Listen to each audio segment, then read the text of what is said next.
같이 한 목소리를 읽겠습니다. 시작. 그러나 여호와께서 기다리시나니 이는 너희에게 은혜를 베풀려 하심이요 일어나시리니 이는 너희를 긍휼히 여기려 하심이라. 대저 여호와는 정의의 하나님이시라. 그를 기다리는 자마다 복이 있도다. 시온에 거주하며 예루살렘에 거주하는 백성아, 너는 다시 통곡하지 아니할 것이라.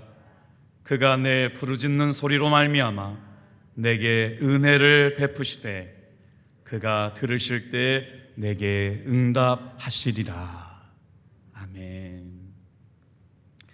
벌써 이제 2주차가 마무리되어가는 한 주간인데요, 내일은 춘천 중앙교회를 담임하셨던 권호소 감독님께서 오셔서 말씀을 증거해 주시는데 아마 또 특별한 은혜가 있을 거예요.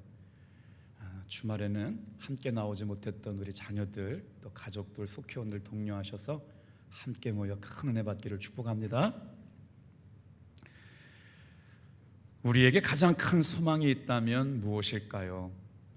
기다리고 계시는 하나님이 계시다는 것 아닐까요?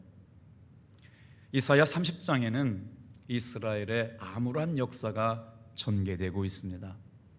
본문의 역사적인 배경은 막강한 군사대국인 아수르가 이스라엘을 침략해서 점령하려고 시시각각 달려들고 있는 상황에서 이 위기를 만난 이스라엘 민족이 마땅히 위기를 헤쳐나가기 위해서는 하나님 앞에 나와서 기도해야 했습니다.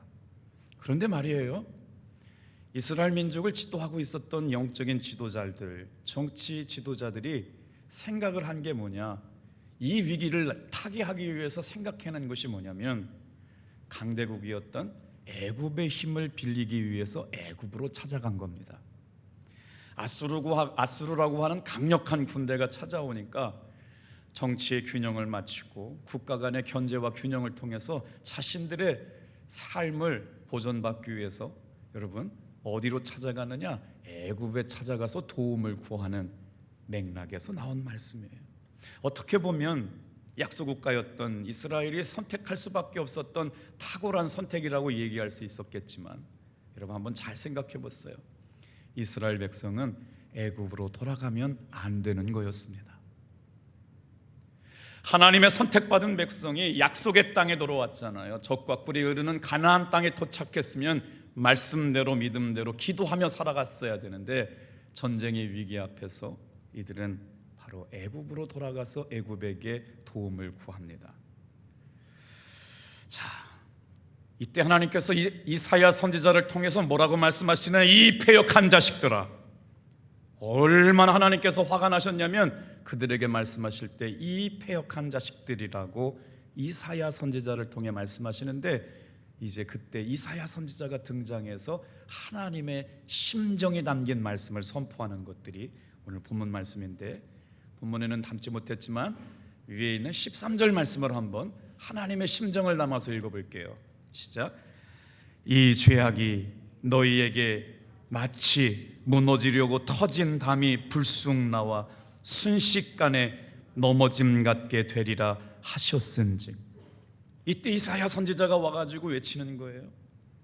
너희의 죄악이 하나님 앞에서 마치 터진 담이 불쑥 나와서 순식간에 무너지는 터진 담과 같게 하시겠다고 선포하고 계시는 거죠. 이 말씀이 무슨 말씀일까요?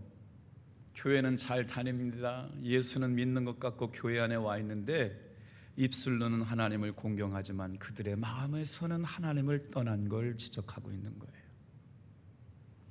신앙생활 잘 할 것 같은데 믿었던 사람들이 교회에 나오지 않고 하나님의 은혜를 잃어버리고 전심으로 하나님을 예배하지 않는 마음 빠진 신앙생활하는 사람들에 대한 하나님의 책망 아닐까요? 교회에 나와 있음에도 불구하고 하나님의 뜻을 구하지 아니하며 원망하며 불평하며 자신들의 힘 가지고 살 길을 찾아가는 그들에게 하나님의 뜻은 관심도 없어 보입니다. 그래서 강력한 힘에 맞서기 위해서 강력한 힘으로 싸우기 위해 애굽으로 돌아가는 철저한 인본주의적인 신앙에 물들어 있는 이들, 그들은 정치 지도자였고 하나님 앞에 높임 세움 받았던 종교 지도자들이었습니다. 자기들의 생각이 마치 옳은 것처럼 판단하고 결정하는 그때에 하나님은 하나님의 선지자 이사야를 통하여 하나님의 심정을 토하고 있는 말씀이 오늘 본문 말씀인데, 이들의 선택은 정치적인 동맹국을 통해서 아수르를 견제하려고 하는 애굽으로 돌아간 사람들을 향한 하나님의 비통한 심정이지요. 여러분, 어렵다고 점쟁이에 찾아가서 점보지 않게 되기를 주님의 이름으로 축복합니다. 힘들다고 하나님 버리고 배교하고 신앙 얕잡아 보지 않게 되기를 바랍니다. 오늘 우리의 신앙의 삶이 눈 가리고 아웅하기 쉽죠. 한순간만 막으면 하나님 없이도 잘 살 것 같은 돈의 위력 앞에 무릎 꿇게 되는 게 우리의 본질적인 욕망입니다. 어떻게 하나님을 그렇게 쉽게 버릴 수 있겠느냐고 묻는 이들 앞에 이사야 선지자가 하나님께서 너희를 어떻게 가만두지 않게 하시겠다고 말씀하시느냐, 그 예언의 말씀이 14절 나오거든요. 또 읽어볼까요? 그가 이 나라를 무너뜨리시되 토기장이가 그릇을 깨뜨릴 것 같이 아낌없이 부수시리니 그 조각 중에서 아궁이에 불을 붙이거나 물 웅덩이에서 물을 뜰 것도 얻지 못하리라. 하나님께서 얼마나 속상하셨는지 토기장이가 마치 그릇을 깨버리는 것처럼 아낌없이 부숴서 조각 내버리는데, 아궁이에서 불 뜰 때 물을 떠먹을 수 있는 조각 하나도 남지 못하게 박살내버리시겠다는 하나님의 심정, 이게 이스라엘을 향한 선지자 이사야의 예언이었습니다. 터진 담이 무너질 것 같은 때, 여러분, 우리의 연약함이나 부족함이나 실수와 죄 때문에 하나님께서 이렇게 놀랍게 심판하시겠다라고 하는 예언이 서슬퍼하게 선포되고 있는데, 하나님의 마음은 한 절을 더 지나가지 못하고 그럼에도 불구하고 기다리시겠다는 말씀으로 오늘 말씀이 끝납니다. 어떻게 끝나는지 한번 말씀을 좀 찾아볼게요. 다 같이 한번 따라하세요. 터진 담이 무너질 때도 기다려주시는 하나님. 오늘 이 새벽에 우리가 성전에 올라와서 기도해야 할 이유는 다른 게 없습니다. 실패하고 낭망하고 좌절했음에도 불구하고 하나님께서는 우리를 기다리고 계시기 때문에 주님께 나와서 우리의 연약함을 기도해야 될 줄로 믿습니다. 왜 하나님은 우리를 기다리고 계신 걸까요? 기다림의 이유는 우리에게 은혜를 베풀어 주시려고 기다리고 계신답니다. 그래서 본문의 말씀은 한마디로 기다리고 계시는 하나님에 대한 이야기예요. 하나님의 기다림에는 몇 가지가 이유가 있지만 여기서 하나님의 안타까운 눈물과도 같은 말씀이 담겨져 있어요. 어떤 마음이요? 그러나의 은혜를 주시려고. 그래서 18절은 무슨 단어부터 시작하느냐? 너희의 죄악 때문에 심판을 이렇게 받게 할 수 없지만 그러나로 시작됩니다. 어젯밤까지는 안 된 것 같고 힘들 것 같고 불가능한 것 같고 실패한 것 같지만, 그러나 이 새벽에 하나님께서 그러나의 은혜를 주시려고 저와 여러분을 불러주신 줄로 믿습니다. 그러나로 시작되고 있어요. 오늘 말씀은요. 그러나 여호와께서 기다리시나니. 여기에 하나님을 담은 단어 한 단어를 보게 되는데요, 정말 중요한 단어 but이라고 하는 영어 단어가 등장해요. 그런데 여기서는요, 성경에 but 그러나라고 쓰여지지 않고요, yet이라고 써 있어요. 아직이요. 이미 심판하셔야 됐거든요. 이미 징벌하셔야 됐는데, 화를 발하셔야 되는데 아직 기다리고 계시는 하나님이에요. 놀랍지 않습니까? 오늘 이 새벽에 아직 기다리고 계시는 하나님의 은혜가 저와 여러분들을 기도의 자리로 불러주신 줄로 믿습니다. 이것은 아직 포기하지 않고 계시는 하나님, 아직도 기다리고 계시는 하나님의 마음을 간곡하게 담고 있는 말씀이라고 하는 것이죠. 하나님께서 우리를 기다리실 때 어떻게 은혜를 베풀어 주시기를, 그리고 돌아오기만을 기다리고 있는 하나님 아버지의 심정을 담고 있다는 것입니다. 어느 날 갑자기 주님께서 나를 기다리고 계시다라고 하는 것이 느껴질 때 우리는 이런 찬양을 부르지요.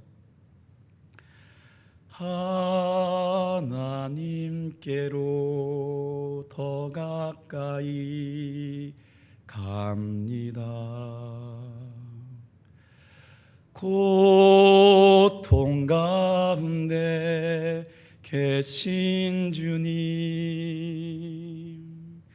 변함없는 주님의 크신 사랑, 영원히 주님만을 섬기리. 이 찬양이 한 번, 두 번, 한 번, 두 번 지나가다 보면 어느새 눈물이 나죠. 하나님께로 오늘 이 시간 더 가까이 우리를 기다리고 계시는 주님 앞에 나가는 시간 되기를 축복합니다. 왜 그래야 할까요? 은혜를 주시려고 기다리고 계시는 하나님이 계시기 때문에.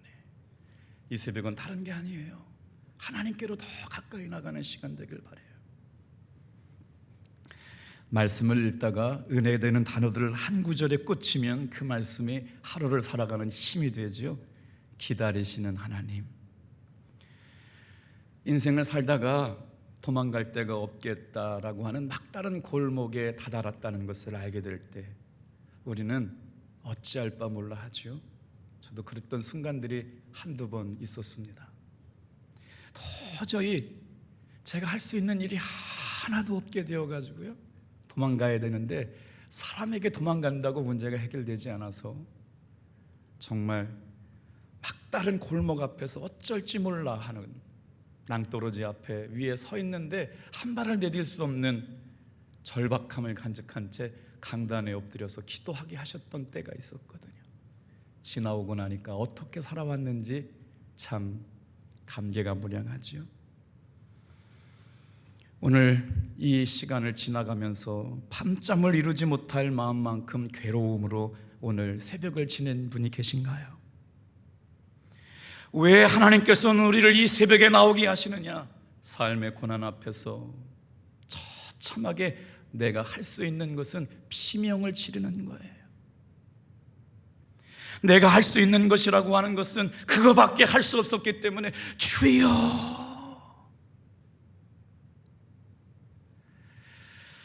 오늘 이 새벽에 하나님 앞에 울지 않고는 한 발짝도 나아갈 수 없는 연약함을 간직한 채 주여 기도하는 그 기도 안에서 하나님 앞에 울고 하나님 앞에 울고 견디어내는 몸부림을 가지고 기도하며 지나왔던 시간들이 있는 사람들은 공감하게 되실 겁니다. 하나님 앞에서 울지 않으면 사람 앞에서 울게 된다는 말이 있죠. 오늘 정말 가슴 아픈 사연을 끌어안고 비명을 지르고 울지 않을 수 없는 연약함을 간직한 채 하나님 앞에 나와서 기도하는 그 통곡의 기도를 통해 주님은 오늘도 우리를 기다리고 계실 뿐만 아니라 은혜 베풀어 주시려고 이 새벽에 불러주신 줄로 믿습니다. 그런데 이때 기대해야 될 게 하나 있어요. 하나님은 내가 아는 것보다 나를 더 잘 알고 계시고 내가 기대하는 것보다 하나님은 더 비밀한 것들로 우리의 삶을 이끌어 가신다는 것이지요. 시편 105편에 소개되는 짤막한 요셉 이야기를 통해 기다리시는 하나님이 우리의 인생을 어떻게 이끌어 가시는가를 잠깐 말씀을 묵상해 볼까요? 하나님께서 요셉이라고 하는 인물을 이렇게 역사 가운데 기다리시고 이끌어 가시는 모습, 우리에게 주시는 큰 은혜가 됩니다. 자, 시편 105편 17절부터 21절까지를 잠깐 읽어드릴게요. 그가 한 사람의 앞서 보내셨으며 요셉이 종으로 팔렸도다. 그의 발은 차고를 차고 그의 몸은 쇠사슬에 매였으니 곧 여호와의 말씀이 응할 때까지라. 그의 말씀이 그를 단련하였도다. 왕이 사람을 보내어 그를 석방하며 뭇 백성의 통치자가 그를 자유롭게 하였도다. 그를 그의 집의 주관자로 삼아 그의 모든 소유를 관리하게 하고. 여러분, 어제 말씀에 하나님이 우리의 인생에 은혜를 주실 때 어떻게 역사하신다고요? 과정을 통해서 역사해 가신다는 것들 보셨죠? 오늘 이 말씀을 시편 105편 17절부터 21절까지 요셉이라고 하는 고난의 대명사의 사람을 하나님께서 어떻게 다루어 가시느냐? 여러분 보세요. 주어가 놀랍게도 다 서술어가 수동태로 되어 있어요. 요셉이 뭔 게 아니고요, 하나님께서 고난받게 하셨고, 하나님께서 감옥에 가두셨고, 하나님께서 그를 단련하셨고, 그를 감옥에서 꺼내서 자유하게 하셨다. 인생의 주인이 누구냐? 하나님이 그렇게 하셨다는 거예요. 오늘 저와 여러분에게 삶의 희망을 붙잡을 수 있다는 힘이 뭐냐? 하나님께서 오늘 우리를 기다리시면서 그를 그렇게 만드시고 은혜의 자리로 불러주시고, 그를 건져서서 통치자가 되게 하셨고, 단련하셨을 뿐만 아니라 자유하게 하셨습니다. 오늘 이 새벽에 하나님이 그렇게 하셨습니다.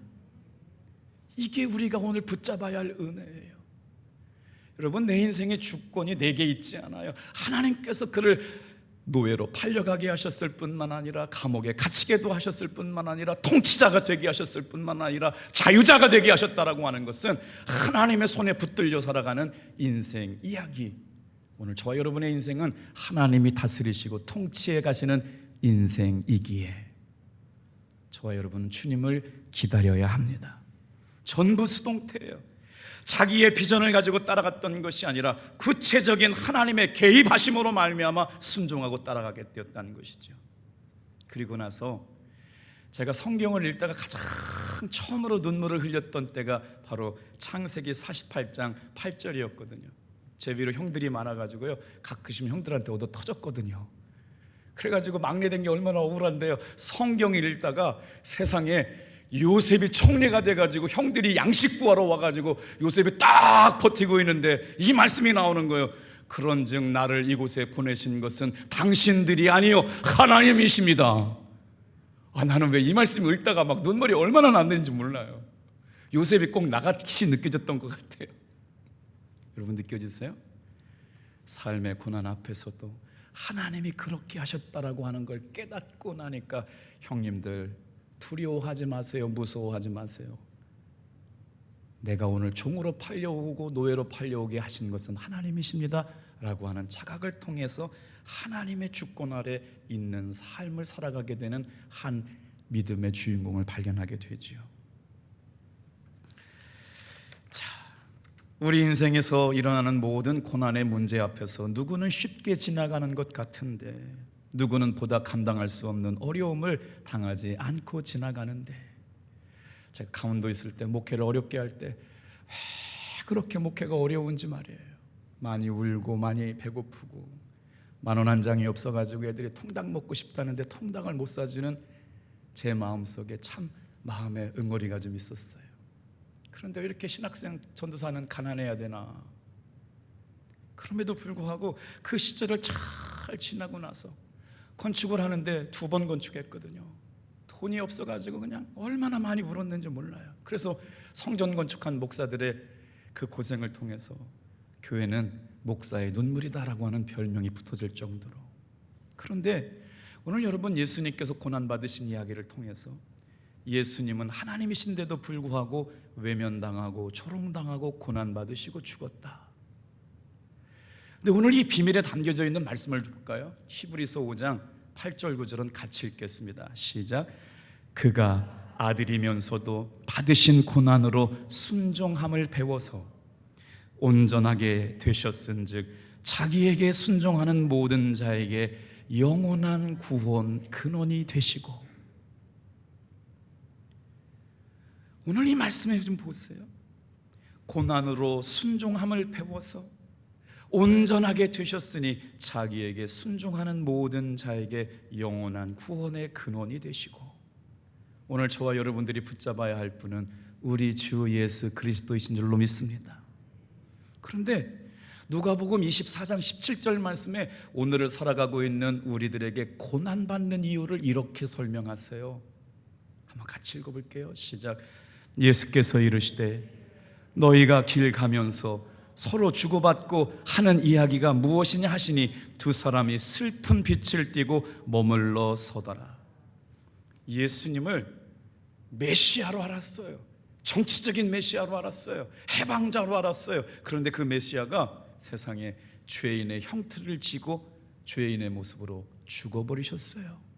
그래서 낙심하고 실망한 제자들이 엠마오로 내려가는데 그때 예수님께서 기다리고 계셨어요. 엠마오 마을로 내려가던 두 제자가 뭔가 길을 가면서 주고받고 있는 이야기를 들어보니까 슬픈 빛이 얼굴에 가득한 걸 보고 있는 거예요. 그래서 무슨 얘기를 그렇게 하냐 그랬더니 우리가 메시아인 줄 알았던 분이 대제사장들과 관리들이 사형을 시켜 넘겨주고 십자가에 못 박았다라고 하는 얘기를 들으시면서 예수님께서 오늘 우리가 들어야 될 복음의 핵심을 말씀해 주십니다. 자, 누가복음 24장 25절 26절 같이 한번 읽어볼게요. 시작.